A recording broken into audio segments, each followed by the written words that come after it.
The Whispering Forest. A dark, foggy forest under a full moon. The trees loom tall, their twisted branches reaching out like claws. Faint whispers echo in the distance. Once, there was a dense forest called Blackwood Hollow. The locals had always avoided it, warning that those who entered never returned the same, or didn't return at all. It wasn't just the eerie quiet or the strange warped trees that made it unsettling. It was the whispers. People claimed the forest spoke, not with words but with chilling, unintelligible murmurs. Some said it was the wind. Others swore it was the souls of those who'd vanished within its depths. One fateful evening, a group of friends decided to test the legend. Armed with flashlights, cameras, and bravado, they ventured into Blackwood Hollow, laughing off the warnings. Among them was Mia, a skeptic who loved unraveling local myths, and her best friend Ethan, who carried a strange old map he found in his attic.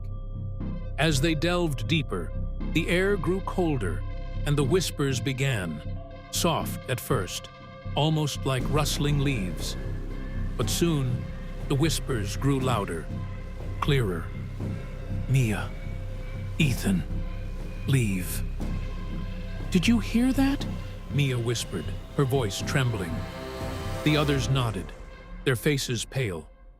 But Ethan, determined to reach the center of the forest where an ancient clearing supposedly existed, pressed on. The deeper they went, the stranger things became. Their flashlights flickered, showing glimpses of shadowy figures darting between the trees. The whispers seemed to follow them, growing more insistent.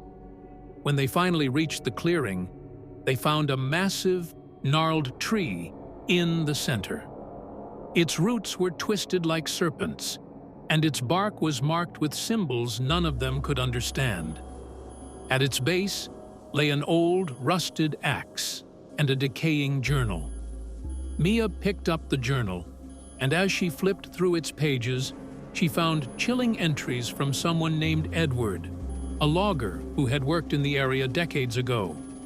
The last entry read, "The tree is alive. It whispers, it watches, it waits. Do not cut it down, for it is the guardian and the executioner." As Mia read the final line aloud, the whispers turned into screams. The group turned to run, but the forest had changed.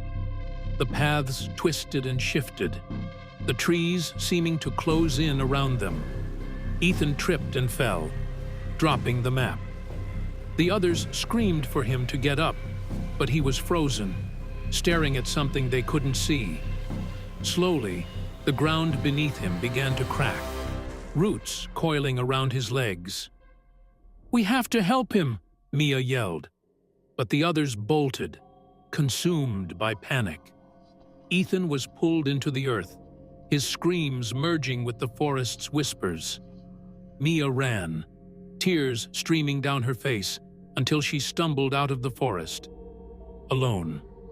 Days later, search parties found no trace of Ethan or the others who had fled. Mia, now a shell of her former self, refused to speak of what happened. But at night, in her dreams, she heard the forest's whispers. "You are ours now, Mia.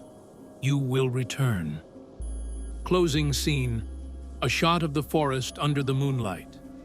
The whispers grow louder as the screen fades to black.